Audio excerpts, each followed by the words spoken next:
എൻ്റെ പേര് ആൽബി. ഞാൻ Canada saint Joseph Syro Malabar church Oshawa പള്ളിയിൽ നിന്ന് വരുന്നു. എനിക്ക് മാതാവ് തന്ന അനുഗ്രഹങ്ങൾ പറയാനാണ് ഞാനിവിടെ വന്നിരിക്കുന്നത്. ആദ്യമായിട്ട് എനിക്ക് കിട്ടിയത് 2022 മമ്മി ഉടമ്പടി എടുത്തായിരുന്നു. വിസയ്ക്ക് വേണ്ടിയിട്ട് കാനഡയിലേക്ക് അവർക്ക് വരാൻ വേണ്ടിയിട്ട്. മമ്മി ഉടമ്പടി എടുത്ത് 7ാമത്തെ ദിവസം തന്നെ മമ്മിക്കും പപ്പയ്ക്കും കാനഡയിലേക്ക് ഞങ്ങളുടെ അടുത്തേക്ക് വരാനുള്ള വിസ റെഡിയായി. രണ്ടാമത്തേത് മമ്മി തന്നെയാണ് എനിക്ക് വേണ്ടിയിട്ട് ഉടമ്പടി എടുത്തത്.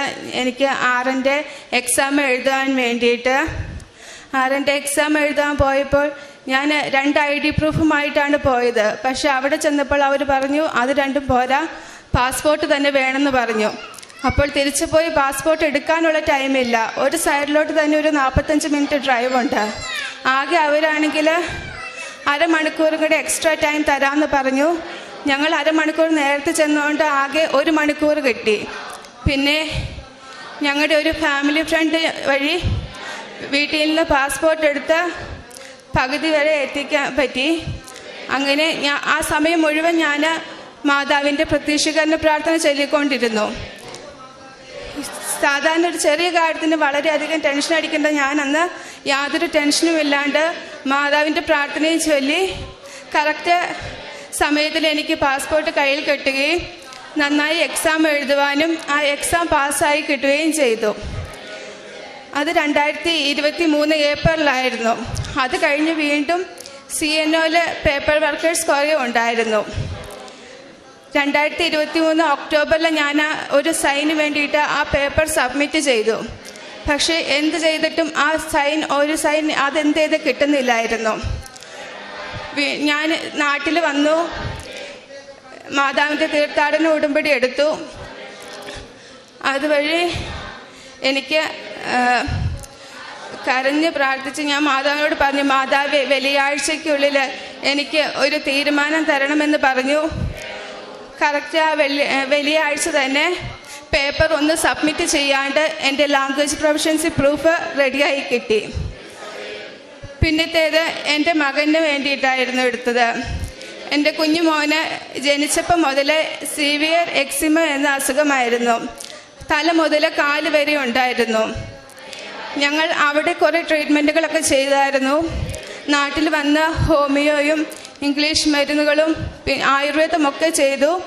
മക്കളെ 2 പേരെയും ഞാൻ ട്രീറ്റ്മെൻറ്റിന് വേണ്ടിയിട്ട് നാട്ടിൽ നിർത്തിയിട്ട് പോയി. പക്ഷെ അവിടെ ചെന്നിട്ടാണെങ്കിലും ഞങ്ങൾക്കൊരു സമാധാനമില്ല. പിള്ളേർ 2 പേരും നാട്ടിൽ, കൊച്ചിൻ്റെ അസുഖത്തിന് യാതൊരു കുറവുമില്ല, ഭയങ്കര ചൊറിച്ചിലും കാര്യങ്ങളും. അങ്ങനെ മാതാവിനോട് കരഞ്ഞ് എനിക്കൊരു വഴി കാട്ടി തരണമേ എന്ന് പ്രാർത്ഥിച്ചപ്പോൾ കണ്ണൂരുള്ള ഒരു വൈദ്യൻ്റെ നമ്പർ കണ്ണൂരുള്ള ഒരു അച്ഛൻ വഴി ഞങ്ങൾക്ക് കിട്ടി. അങ്ങനെ ആ അവിടെ നിന്ന് മരുന്ന് മേടിച്ച് കഴിഞ്ഞപ്പോൾ അസുഖം മാറി. ഇതെല്ലാം മാതാവിൻ്റെ അനുഗ്രഹത്താലാണ്. പിന്നെ എൻ്റെ ഹസ്ബൻഡിന് കാലുവേദന ഉണ്ടായിരുന്നു. കാലിന് നീരോ കാര്യങ്ങളൊന്നുമില്ല, പക്ഷെ വേദന കാരണം കാല് നിലത്ത് ചവിട്ടാൻ പറ്റില്ലായിരുന്നു. ഞങ്ങൾ എക്സ്റേയും കാര്യങ്ങളൊക്കെ എടുത്ത് നോക്കി. അവർ പറഞ്ഞു യാതൊരു കുഴപ്പവുമില്ല എന്ന്. പക്ഷെ കാലുവേദന എന്ത് ചെയ്ത് മാറുന്നില്ല. എല്ലാ ദിവസവും ഞാൻ പ്രത്യക്ഷീകരണ പ്രാർത്ഥനയ്ക്ക് ശേഷം ഉടമ്പടി തൈലം കാലിൽ കുരിച്ചു വരയ്ക്കുകയും ഉപ്പ് കഴിക്കാൻ കൊടുക്കുകയും ചെയ്തതിൻ്റെ ഫലമായിട്ട് കാലുവേദന പൂർണ്ണമായി മാറി. പിന്നെ ഇതുവരെ കാലുവേദന വന്നിട്ടില്ല. കാരുണ്യ പ്രവൃത്തികളായിട്ട് ചെയ്തത്, ഞങ്ങൾ എല്ലാ മാസവും ഞങ്ങളെ കൊണ്ട് കഴിയുന്ന ഒരു ചെറിയ തുക ഒരു അനാഥാലയത്തിൽ കൊടുക്കുന്നുണ്ട്. പിന്നെ ഞാൻ ജോലി ചെയ്യുന്ന സ്ഥലത്ത് എല്ലാവർക്കും എന്നെക്കൊണ്ട് പറ്റുന്ന രീതിയിൽ സഹായം ചെയ്യും. അത് ആവശ്യപ്പെട്ടാലും ഇല്ലെങ്കിലും ചെയ്യും. അവിടുത്തെ എൻ്റെ റെസിഡൻസ് അല്ലെങ്കിൽ പോലും എന്നോട് എന്തെങ്കിലും സഹായം ചോദിച്ചാൽ ഞാനത് ചെയ്തു കൊടുക്കും.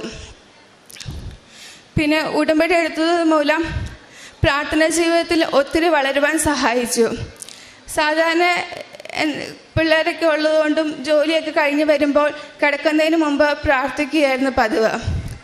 ഇപ്പോൾ പക്ഷേ ഞങ്ങൾ കുടുംബമായിട്ടിരുന്ന് ഒന്നുകിൽ രാവിലെ അല്ലെങ്കിൽ രാത്രിയിൽ ഷിഫ്റ്റ് അനുസരിച്ചിട്ട് ഏതെങ്കിലും ഒരു നേരം കുടുംബമായിട്ട് പ്രാർത്ഥിക്കുകയും ഉടമ്പടി പ്രാർത്ഥനകളും പ്രത്യക്ഷീകരണ പ്രാർത്ഥനയും മുടങ്ങാതെ എല്ലാ ദിവസവും ചൊല്ലുകയും അരമണിക്കൂർ ബൈബിള് വായിക്കുകയും ചെയ്യും. ബൈബിള് ഒറ്റ ഇരിപ്പിന് വായിക്കാൻ ചില ദിവസങ്ങളിൽ സാധിക്കാറില്ല, ഡ്യൂട്ടി ഉള്ളത് കൊണ്ട്. അതുകൊണ്ട് ഞാൻ ബൈബിള് മൊബൈലിൽ ഡൗൺലോഡ് ചെയ്തിട്ട് ഡ്യൂട്ടിക്ക് പോകുമ്പോൾ വിശ്രമവേളയിൽ ആ സമയത്ത് ഞാൻ ബൈബിള് വായിക്കും. പിന്നെ ഇപ്പോൾ എല്ലാ 2 ആഴ്ച കൂടുമ്പോൾ കുമ്പസാരിക്കാനും കുർബാന സ്വീകരിക്കാനും പറ്റുന്ന എല്ലാ ദിവസങ്ങളിൽ പള്ളിയിൽ പോകുവാനും സാധിക്കുന്നുണ്ട്. ഇതെല്ലാം ഉടമ്പടിയിലൂടെ കിട്ടിയ ഒരു വലിയ അനുഗ്രഹമാണ്. ജോഷുവയുടെ പുസ്തകം 24:13 തിരുവചനങ്ങൾ അരുളി ചെയ്യുന്നു, നിങ്ങൾ അധ്വാനിക്കാത്ത ഭൂമിയും പണിയാത്ത പട്ടണങ്ങളും നിങ്ങൾക്ക് ഞാൻ തരുന്നു എന്ന്. തിരുവചനം അർത്ഥവത്തായിട്ട് നമ്മുടെ ജീവിതത്തിലേക്കൊക്കെ എങ്ങനെയാണ് തിരുവചനത്തിലൂടെ ദൈവം പ്രവർത്തിക്കുക, അതായത് ദൈവം നേരിട്ട് നടത്തുന്ന സംഭവങ്ങളായിട്ടൊക്കെ ചിലരുടെയെങ്കിലും ജീവിതത്തിലൊക്കെ കാര്യങ്ങൾ നടക്കുമ്പോൾ നമുക്ക് അങ്ങനെയാണ് ചിന്തിക്കാൻ പറ്റുക. അതായത് തൻ്റെ RN എക്സാം, രജിസ്റ്റേർഡ് നേഴ്സായിട്ട് കാനഡയിലുള്ള ആ എക്സാം പാസ്സാകുന്നത്, പിന്നീട് പേപ്പേഴ്സ് എല്ലാം സബ്മിറ്റ് ചെയ്യാൻ സാധിക്കാത്ത സാഹചര്യങ്ങൾ എങ്ങനെ വന്നു എന്ന് നാം കേട്ടു. വീണ്ടും തിരിച്ചു പോയി വരണമെങ്കിലൊക്കെ അതിനുള്ള സാഹചര്യങ്ങൾ ഇല്ലാത്തപ്പോഴൊക്കെ എങ്ങനെയാണ് ഈ മകൾക്ക് ആ എക്സാം എഴുതുവാനും അത് പാസ്സാകുവാനുമൊക്കെ അവിടെ വഴികൾ തുറക്കുന്നത്. അതുപോലെ തൻ്റെ മകൻ്റെ രോഗസൗഖ്യം, ഉടമ്പടി എടുത്ത് ഒരു പ്രോപ്പറായിട്ടുള്ള ഒരു മെഡിക്കേഷൻ അതിനു വേണ്ടിയിട്ടാണ് ചിലപ്പോഴെങ്കിലുമൊക്കെ നിയോഗം വെക്കുക. അപ്പോൾ നമുക്ക് അതിനുള്ള മാർഗങ്ങൾ നമുക്ക് നമ്മുടെ മുമ്പിൽ തെളിഞ്ഞു വരും. അതിനു മുൻപ് പലതരത്തിലുള്ള ചികിത്സകൾ നടത്തി അതിനൊന്നും മെച്ചമുണ്ടായിരുന്നില്ല, ഒരു പോസിറ്റീവ് റിസൾട്ട്. പിന്നീട് എങ്ങനെയാണ് ഈ നിയോഗം വെക്കുന്നത് തന്നെ അങ്ങനെയാണ്. തങ്ങൾക്ക് ഇതെവിടെയാണ് ഒരു നല്ല ചികിത്സ കിട്ടുക, അതിനനുസരിച്ചൊരു വഴി കാണിച്ചു തരണമെന്ന്. അങ്ങനെ തന്നെ ഇവർക്ക് അത് ലഭിച്ചു. അങ്ങനെ ആ കുഞ്ഞിൻ്റെ അസുഖവും, അത് ഉടമ്പടിയിൽ വെച്ച നിയോഗമായിരുന്നു. അങ്ങനെ ആ കുഞ്ഞിൻ്റെ അസുഖവും മാറുന്നു.